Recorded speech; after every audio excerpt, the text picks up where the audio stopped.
you do have a mobile, if you'd like to put it on silent, please, thank you. Right, absolutely massive welcome back to Mark Devlin with the Musical Truth 2 book tour and Music as Mind Control.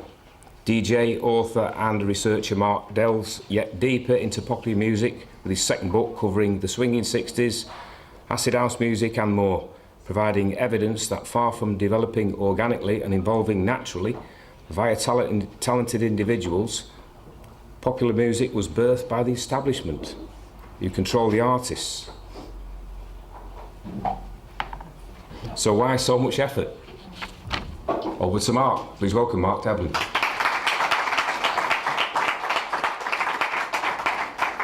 Well, thanks a lot, Rob. It's my 4th time at New Horizons by my reckoning, so it's good to be back. Thanks to everyone for turning out this evening. I'm touring my new book at the moment, as Rob mentioned, Musical Truth Volume 2. Some of you may have caught the talk that I did around Volume 1.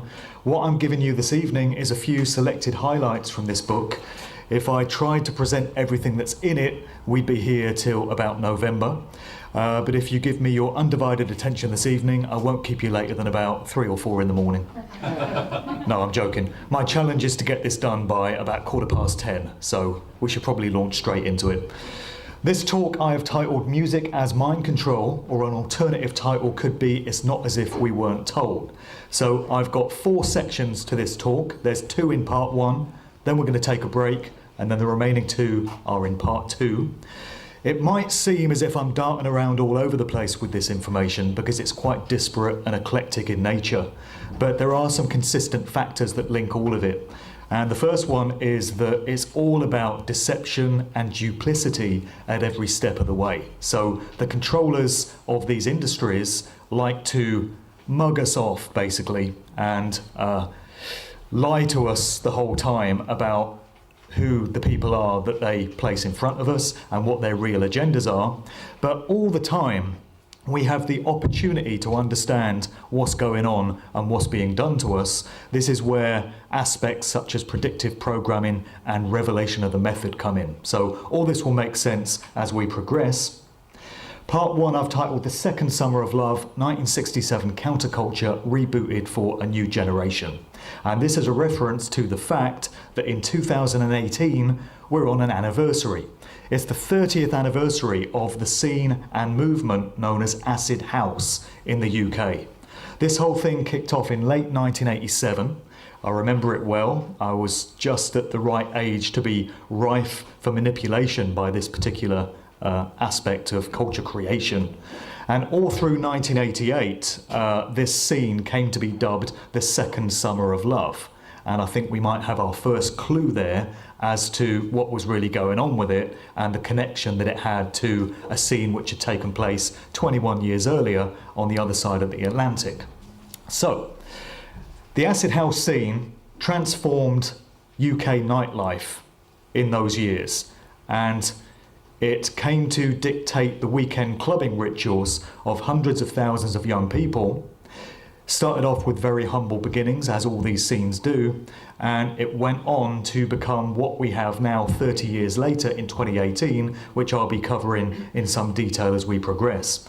But through the research that I've thrown myself into over the past several years, I've come to understand that any fad or trend or movement or scene which sweeps up large numbers of young people in its wake, in the hundreds of thousands or the millions, and changes their lifestyle habits, their perceptions, their values, none of that ever happens randomly, and none of that ever happens under its own steam.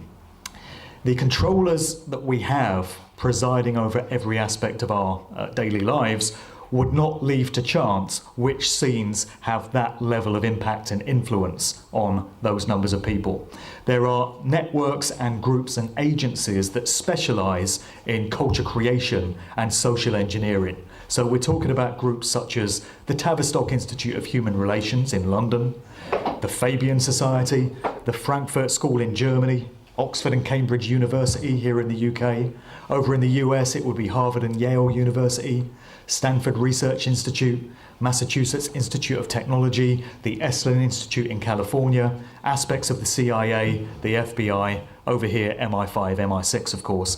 These are all organisations that specialise in giving us aspects of culture that suit certain agendas that they have laid out for us. And all these things are planned in advance, and you can know that they are by the huge impact and the life-changing effect that they have. So the acid house scene movement would be no different.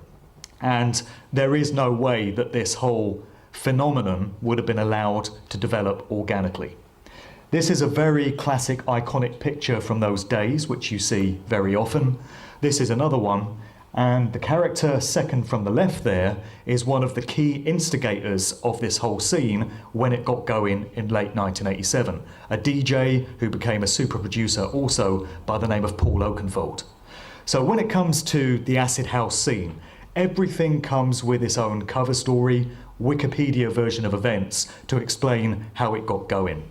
And the legend, the fable, the myth that we're given with acid house is that in August 1987, you had these 4 young London DJs who went on holiday to Ibiza to celebrate Paul Oakenfold's birthday.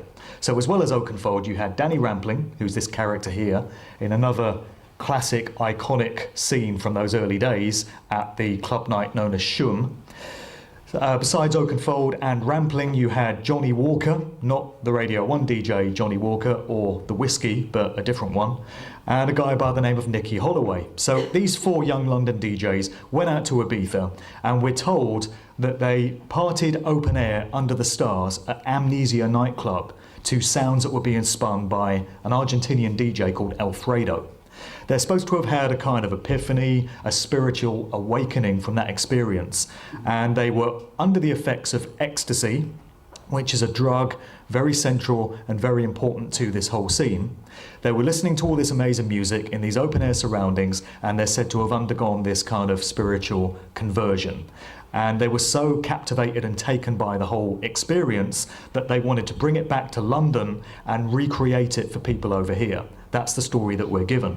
So when these 4 lads arrived back in the UK, they established their own club nights to bring the vibe of this whole scene over here.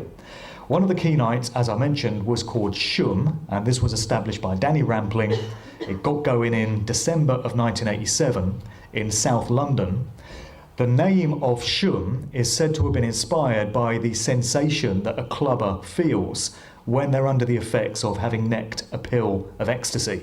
And the chemicals in the brain are supposed to be stimulated and they feel a kind of rush like shum. So the title was a direct reference to that. On this early flyer from 1987, you've got these smiley yellow faces that they're going to become very key as we progress in this whole thing as well. One of the other early club nights was established by Paul Oakenfold, and it was called Spectrum, otherwise known as the Theatre of Madness. That took place at the Limelight Club in London. Nicky Holloway established a night called Sin at the Astoria, and the idea with all these club nights was to recreate that Balearic vibe. There was the brief flourish of a scene known as Balearic Beat to start with, before the scene kind of morphed into what came to be known as Acid House. And the timing was very serendipitous because at the time you had a new breed of electronic dance music coming over from the US, which was titled Acid.